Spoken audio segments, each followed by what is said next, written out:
आज दोडक्याची भाजी बनवणार आहे आणि भेंडी बनवणार आहे. दोडक्याची भाजीमध्ये आहे ना शेंगदाणे कूट टाकायचे, शेंगदाणे भाजून घ्यायचे, भेंडी तसंच तळून घेणार आहे. लाईक करा, सबस्क्राईब करा, सपोर्ट करा.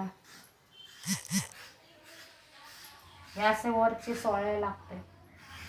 अर्धा अर्धा तुकडे करायचे, मध्ये कापून घ्यायचे. शेंगदाण्याची कोथिंबीर, लसूण, अद्रक पेस्ट सगळे टाकायला लागते. कशी आहे यूट्यूब फॅमिली सगळे? Good morning.